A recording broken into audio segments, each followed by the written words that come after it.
Hello guys, आज की इस वीडियो में हम डिस्कस करने वाले हैं coronary artery disease. Coronary artery disease क्या है? Coronary atherosclerosis is characterized by abnormal accumulation of lipid or fatty substance and fibrous tissues in the vessel wall. Coronary atherosclerosis या कोरोनरी आर्टरी डिजीज़, ठीक है, same है। और इसके characterised जो features है वो क्या है, ये किस वजह से होती है? एबनॉर्मल एक्यूमुलेशन इकट्ठा होना, ठीक है। एबनॉर्मल कोई चीज़ ज़रूरत से ज़्यादा इकट्ठी हो रही है, ठीक है। Abnormal accumulation of lipid, fatty substances और फाइब्रस टिश्यू, यानी कि लिपिड्स की, फैटी सब्सटेंसेस की या फाइब्रस टिश्यू की जब एबनॉर्मल ग्रोथ हो रही है, वो एबनॉर्मली किसी वेसल्स में, किसी आर्टरी में जब वो एक जगह पर इकट्ठे हो रहे हैं तो वो क्या कर रहे हैं? वेसल्स को ब्लॉक कर रहे हैं, आर्टरीज को ब्लॉक कर रहे हैं, जिसको हम क्या बोलते हैं? Coronary artery disease.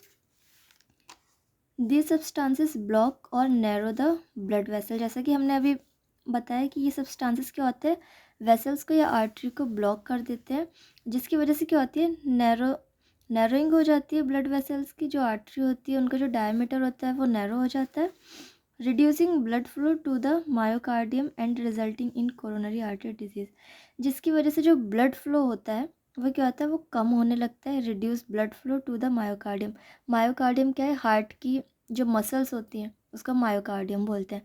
तो क्या है, उन मसल्स तक वो ब्लड प्रॉपर अमाउंट में नहीं पहुंच पाता है, जिसकी वजह से जो हार्ट है वो, उसको पंपिंग में प्रॉब्लम होने लगती है, ब्लड पंपिंग में प्रॉब्लम होने लगती है। और जिसकी वजह से जो रिज़ल्ट है वो क्या है? कोरोनरी आर्टरी डिजीज़, यानी कि जो वो फैट डिपोजिशन हो रहा है वो हमारी आर्टरीज में हो रहा है, जिसकी वजह से हमारे जो कार्डियम होती है, हार्ट की मसल्स होती है, उनको ब्लड प्रॉपरली नहीं पहुंच पाता। और इस कंडीशन को हम क्या बोलते हैं? कोरोनरी आर्टरी डिजीज़, यानी कि blockage of artery, narrowing of artery, ठीक है, उसको हम बोलते हैं कोरोनरी आर्टरी डिजीज़। फिर हम इसके रिस्क फैक्टर देख लेते हैं। रिस्क फैक्टर में हम देखते हैं सिगरेट स्मोकिंग, ठीक है। जो लोग सिगरेट स्मोक करते हैं उनमें ये एक रिस्क फैक्टर है उनका ये। Elevate lipid level in blood, जब ब्लड में लिपिड का लेवल इंक्रीज़ होने लगता है। एलिवेटेड ब्लड प्रेशर, जिनको ब्लड प्रेशर की प्रॉब्लम रहती है। हाइपरग्लाइसीमिया, ठीक है। ओबेसिटी, और जो पेशेंट ओबेस होते हैं। फिज़िकल इनएक्टिविटी, जो इनएक्टिव पेशेंट होते हैं, ज़्यादातर बैठे रहते हैं, कोई काम नहीं करते, inactivity. Use of oral contraceptives, कोई ओरल मेडिकेशन लेते हैं। इन्फेक्शन हो सकता है, कोई पहले का इन्फेक्शन हो या रिसेंटली कोई इन्फेक्शन हो, हार्ट का कोई बैक्टीरिया, ठीक है। बिहेवियर पैटर्न भी क्या है? जियोग्राफी। ये सारे हमारे रिस्क फैक्टर हैं। फिर हम देखते हैं non modifiable. Positive family history, age 35 to 55 years में ये देखने को मिल सकता है। Gender more common in man, ठीक है, मैन में ये मोस्टली हमें देखने को मिलता है। बात करते हैं इसकी पैथोफिजियोलॉजी की। पैथोफिजियोलॉजी में हम देखते हैं accumulation of fat deposition on intimal layer of blood vessels. Accumulation हो जाता है, फैट डिपॉजिट हो जाता है किसमें? Intimal layer of blood vessel, जो ब्लड वेसल्स की लेयर होते हैं उसमें फ़ैट का डिपोजिशन होना स्टार्ट हो जाता है। फिर क्या होता है? इन्फ्लेमेटरी प्रोसेस स्टार्ट होता है। उसके बाद फाइबर टिश्यू फॉर्मेशन होता है, occlusion of blood vessels.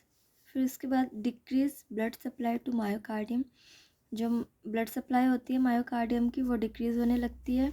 Blood वहाँ पर नहीं पहुँचता है प्रॉपर, जिसकी वजह से इस्चीमिया होने लगता है, क्योंकि मसल्स को प्रॉपर ब्लड सप्लाई नहीं मिल रही है। इस्चीमिया होता है। फिर उसकी वजह से क्या होता है? नेक्रोसिस ऑफ मायोकार्डियल मसल, जो मायोकार्डियल मसल होती है उसमें नेक्रोसिस फॉर्म होने लगता है, जिसकी वजह से क्या होता है? कोरोनरी आर्टरी डिजीज़, ठीक है। फिर इसकी ये पैथोफिजियोलॉजी थी कि कैसे कैसे ये प्रोसेस जो होता है कोरोनरी आर्टरी डिजीज़ का। इसके बाद हम देखते हैं साइन और सिम्टम्स। साइन और सिम्टम्स में हमें चेस्ट पेन देखने को मिलेगा, वीकनेस देखने को मिलेगी, डिस्पीनिया देखने को मिलेगा, ठीक है। फटीग होगा पेशेंट, पाल्पिटेशन देखने को मिलेंगी, नोजिया, वॉमिटिंग, और ईसीजी चेंज मिलेगा पेशेंट का। हाइपर लिपिडीमा मिलेगा, जो लिपिड का लेवल है वो उसमें इंक्रीज़ मिलेगा जब पेशेंट का हम टेस्ट करवाएंगे। डायग्नोसिस की बात करते हैं। डायग्नोसिस में हम हिस्ट्री लेंगे पेशेंट की, फिज़िकल एग्जामिनेशन करेंगे, blood test, urine test, chest x-ray, ECG, echo और सीटी स्कैन। मैनेजमेंट में हम देखते हैं कि उसका क्या मैनेजमेंट रहेगा। मेडिकेशन इसमें हम देंगे एंटी हाइपरटेंसिव ड्रग्स हम दे सकते हैं, बीटा एडरेनर्जिक ब्लॉकर्स दे सकते हैं, कैल्शियम चैनल ब्लॉकर्स दे सकते हैं, ईसीई इनहिबिटर दे सकते हैं, एंटीप्लेटलेट, एंटीकोगुलेंट, ठीक है, और सेडेटिव एनाल्जेसिक। ये सारे जो है ये इसका मेडिकल मैनेजमेंट है जो हम पेशेंट को प्रोवाइड करवा सकते हैं। और जो सर्जरी है उसमें हम PTCA, ठीक है, और CABG, ये दो सर्जरी हैं जो अगर कंडीशन ज़्यादा सीरियस है तो हम ये दो सर्जरी करवा सकते हैं। PTCA क्या है? परक्यूटेनियस ट्रांसल्यूमल कोरोनरी एंजियोप्लास्टी, ठीक है, और सेकंड है coronary artery bypass graft surgery. तो ये हमारा आज का टॉपिक था, कोरोनरी आर्टरी डिजीज़। अगर आपको ये समझ में आया है तो आप लोग प्लीज़ लाइक करें, शेयर करें, चैनल को सब्सक्राइब करें, कमेंट करके मुझे बताएं। अगर आपको और किसी टॉपिक के ऊपर वीडियो चाहिए तो आप लोग वो भी कमेंट करके मुझे बता सकते हैं। अगर किसी के नोट्स चाहिए तो नोट्स आपको हैंड रिटन नोट्स प्रोवाइड हो सकते हैं, आप लोग मुझे कमेंट कर देना, मैं PDF के फॉर्म में आपको नोट्स प्रोवाइड करवा सकती हूँ। चैनल को शेयर करें, सब्सक्राइब करें।